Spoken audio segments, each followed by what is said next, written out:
საქართველოს ლოჯისტიკური პოტენციალი ის უპირატესობა, რომელსაც წლებია ვეღრდნობით შესაძლოა ერთ ღამეში კითხვის ნიშნის ქვეშ დადგეს. დრამატულად ჟღერს, მაგრამ სწორედ ეს სცენარი იკვეთება, თუ სომხეთი და თურქეთი ერთმანეთს საზღვრებს გაუხსნიან და ეს პროცესი უკვე დაწყებულია. სომხეთს და თურქეთს შორის სახმელეთო საზღვარი 1993 წლიდან უკვე 30 წელზე მეტია, რაც ჩაკეტილია. ახლა კი პირველად გაჩნდა რეალური შესაძლებლობა ეს შეიცვალოს. ბოლო დღეებში სომხეთის ოფიციალურმა პირებმა მარგარას სასაზღვრო პუნქტი მოინახულეს და განაცხადეს, რომ სომხეთის მხარეს ყველაფერი მზად აქვს, ინფრასტრუქტურაც, ტექნიკაც და პერსონალიც. ანუ მოკლედ რომ ვთქვათ, სომხეთი უკვე ემზადება, პუნქტი მზად არის, პროცესი დაძრულია და ეს არ არის უბრალოდ პოლიტიკური ჟესტი ან სიმბოლური ნაბიჯი, ეს არის ლოჯისტიკა, გზები, ტვირთი და ფული. საქართველო წლებია საკუთარ თავს ასე ყიდის. ჩვენ ვართ ხიდი ევროპასა და აზიას შორის. ტრანზიტი, დერეფანი, გზაჯვარედინი. ეს არ მხოლოდ მარკეტინგული ფრაზაა, არამედ რეალური ბიზნეს მოდელი, რომელზეც ათასობით ადამიანის შემოსავალი და ქვეყნის ეკონომიკის მნიშვნელოვანი ნაწილი დგას. ახლა წარმოიდგინე, რომ ამ რუკაზე ერთი ძველი ჩაკეტილი ხაზი თურქეთს და სომხეთს შორის იხსნება და გვაქვს კითხვა, თუ ეს გზა გაიხსნა, რა ხდება ჩვენ თავს.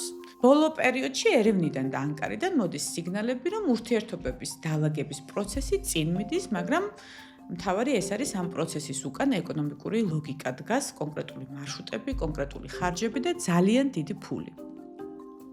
საქართველო დღეს შუა დერეფნის მთავარი მოთამაშეა. ეს არის სატრანსპორტო მარშრუტი, რომელიც ჩინეთს ევროპასთან რუსეთის გვერდის ავლით აკავშირებს.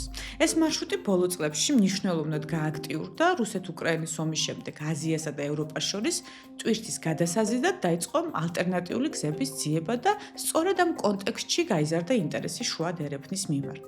საერთაშორისო წყაროების მიხედვით 2022 წელს ამ მარშრუტით დაახლოებით 1,5 მილიონი ტონა ტვირთი გადაიზიდა, რაც წინა წლებთან შედარებით მნიშვნელოვანი ზრდა იყო და ამის შედეგად შენარჩუნდა ზრდის ტენდენცია, მაგალითად 2024 წელს ამ დერეფნის ტვირთბრუნვამ 4,5 მილიონ ტონას მიაღწია, რაც ადასტურებს, რომ ეს გზა უკვე აღარ არის ექსპერიმენტი, არამედ არის რეალურად გამოყენებადი ალტერნატივა ჩრდილოეთის მარშრუტისთვის.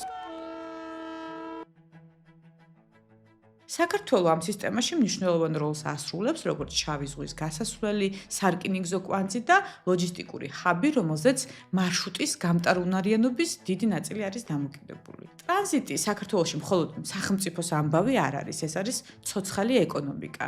ტრანსპორტის სექტორი ქმნის დაახლოებით 6% ჩვენი მთლიანი ეკონომიკური აქტივობის და ეს ნიშნავს ტრანსპორტის ოპერატორებს, საწყობებს, დაზღვევას, საბაჟო მომსახურებას და ათასობით სამუშაო ადგილს. თურქეთი რეგიონში უდიდესი ეკონომიკაა, ძლიერი ინფრასტრუქტურით და პირდაპირი წვდომით ევროპაზე. სომხეთი წლებია ფაქტობრივად ჩაკეტილია და მძიმე ლოჯისტიკურ ფასს იხდის ამისთვის და სად ვართ ჩვენ? საქართველო დღეს სომხეთისთვის ერთ-ერთი მთავარი სატრანზიტო კარია. დღეს სომხური ტვირთი თურქეთამდე მიდის რთული გზით. სომხეთი, შემდეგ საქართველო, შავი ზღვა, ან სახმელეთო მარშრუტები და თურქეთი. ეს ნიშნავს მეტ დროს, მეტ ხარჯს და შესაბამისად მეტ შემოსავალს საქართველოსთვის. მაგრამ თუ სომხეთ-თურქეთის საზღვარი გაიხსნა, სქემა იცვლება. სომხეთიდან თურქეთში ტვირთი წავა პირდაპირ, უფრო სწრაფად, უფრო იაფად და საქართველოს შეიძლება უბრალოდ გვერდზე დარჩეს და ეს მხოლოდ სომხეთ-თურქეთის სავაჭრო გზაზე არ აისახება. შესაძლოა გაჩნდეს უფრო მოკლე და მოქნილი ტრანზიტული ვარიანტიც უკვე აზიიდან ევროპაში, სადაც საქართველო აღარ იქნება ამ გზის აუცილებელი მონაკვეთი, არამედ იქნება ერთ-ერთი არჩევანი. ლოჯისტიკაში ეს კრიტიკულია, რადგან იქ ყველაფერი იზომება დროით, ფასით და რისკით. თითოეული დამატებითი კილომეტრი და თითოეული დამატებითი დღე კონტეინერს აძვირებს და როცა ათასობით კონტეინერზე არის საუბარი, ეს სურათს მნიშვნელოვნად ცვლის. სომხეთში დღეს 4 ბლოკირებული სარკინიგზო მონაკვეთია, რომელთა აღდგენაც განიხილება. ვინ იგებს ამით? სომხეთი იძენს ტრანზიტულ ფუნქციას, თურქეთი ხედავს შანსს აღმოსავლეთ პროვინციების ეკონომიკური გამოცოცხლებისთვის, ირანს აწყობს სპარსეთის ყურე შავი ზღვის მოკლე კომბინაცია, აზერბაიჯანი ცდილობს ტვირთნაკადების მართვას სატარიფო პოლიტიკით და ამ ყველაფერში სომხეთი შეიძლება გადაიქცეს რეგიონულ სამკაპად ტვირთების შეკრება განაწილების კვანძად თურქეთთან, ირანთან და აზერბაიჯანთან დამატებითი მიმართულებებით. სხვა სიტყვებით რომ თქვა, საქართველოს კარიბჭის როლს უჩნდება კონკურენტი კარიბჭე.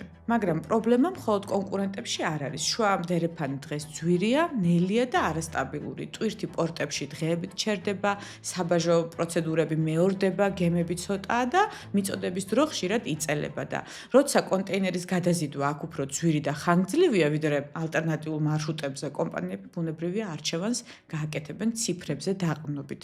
ფოთის პორტი ცდილობს შიდა რესურსებით გაზარდოს სიმძლავრე და 2026 წელს მიზნად ისახავს 650,000 კონტეინერის გადამუშავებას. ეს კარგია, მაგრამ სხვები პარალელურად ახალ დერეფნებს ხაზავენ. ანაკლიის პორტის მომავალი ძალიან ბუნდოვანია. ამ ამბის მცოდნე ხალხი ამბობს, რომ 2029 წლისთვის მშენებლობის პირველი ფაზის დასრულება არის ძალიან საეჭვო. შეიძლება ეს შეფასებაა და არა ფაქტი, მაგრამ ერთ რამეზე მიგვანიშნებს, რომ ლოჯისტიკაში ბუნდოვანება და ქრონიკული დაგვიანება ისეთივე პრობლემაა, როგორც გზის არ ქონა. და სწორედ აქ ჩნდება მთავარი კითხვა, რა უნდა ქნას ქართულმა ბიზნესმა, რადგან კრიზისშიც შეიძლება იპოვო განვითარების შანსი. პირველი და ყველაზე ძლიერი იარაღი არის ჩვენს მიერ მიწოდებული სერვისის ხარისხი. სომხეთ-თურქეთის გზა შეიძლება მოკლე იყოს, მაგრამ მოკლე ავტომატურად სტაბილურ, სანდოს და გამართულს არ ნიშნავს. თუ ქართული ბიზნესი საერთაშორისო გადამზიდებს შესთავაზებს უფრო სწრაფ, გამართულ, შეღავათიან პირობებს, მაშინ მეტი შანსიც ექნება წარმატების.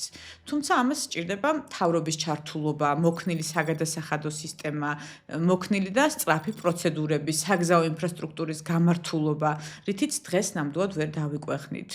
მეორე, რაზეც უნდა ვიფიქროთ, უკვე არის ქვეყნის ფუნქციური გარდაქმნა. თუ საქართველო დარჩება მხოლოდ გავლით ქვეყნად, ყოველი ახალი ალტერნატივა მის ფუნქციას ბუნებრივია შეასუსტებს. ამიტომ ბიზნეს და სახელმწიფოს უნდა ჰქონდეს ერთიანი მიზანი, ვიყოთ არა მხოლოდ გამტარი და მარშრუტი, არამედ ჰაბი, რაც გულისხმობს, რომ ჰქონდეს რეგიონული დისტრიბუციის ცენტრები, საწყობები, სპეციალიზებული ტვირთის მართვა შეგვეძლოს და განვავითაროთ ტექნოლოგიები. ხოლო მესამე, რაზეც უნდა ვზრუნავდეთ, ქვეყნის დემოკრატიული განვითარება და თავისუფალი საბაზრო ეკონომიკის შექმნა. ახლა არც ერთს ვაკეთებთ, შესაბამისად საერთაშორისო კომპანიებისთვის ჩვენ სტაბილურ ქვეყნად არ მივიჩნევით. ჩვენთან სასამართლო კლანურად იმართება, ტენდერები ხშირად ქართულ ჯიგრულ პონჩში ნაწილდება, ბიზნესი პოლიტიზებულია. ეს ყველაფერი კი საქართველოსთვის საერთაშორისო გადამზიდების მეტად დაინტერესებას აფერხებს. ასე რომ გამოფხიზლების დროა კავკასიის რეგიონი ახალ ფაზაში შედის, სადაც საქართველო ავტომატურად დერეფანი აღარ იქნება. ეს როლი უნდა დაიმსახურო ფასით, დროით, სანდოობით, პროცესების გამარტივებით და ინფრასტრუქტურით და თუ ამას არ გავაკეთებთ, ერთ დღეს შეიძლება გავიღვიძოთ და დავინახოთ, რომ ჩვენ მთავარ უპირატესობას სხვა ალტერნატივებიც გამოუჩნდა და იმ შემოსავალსაც ვკარგავთ, რაც ამ არხით შემოდიოდა ქვეყანაში. თუ გინდა რომ სანდო წყაროებზე და ფაქტებზე დაფუძნებული ისტორიები მოგიყვეთ, გამოიწერეთ ჩვენი არხი და მხარი დაუჭირე iFacts, ჩვენი დახმარება, ასევე ჩვენი ვიდეოების და სტატიების გაზიარებაც, ასევე შეგიძლია iFacts-ის წევრი გახდე, ჩვენ საზოგადოებას შემოუერთდე, გაიცნოთ ჩვენი ჟურნალისტები, დაესწროთ ჩვენ საგამოძიებო ვორქშოპებს, ფილმის ჩვენებებს და საიდუმლო მასალებზე მიიღო წვდომა. დეტალურ ინფორმაციას ვიდეოს აღწერაში იპოვი.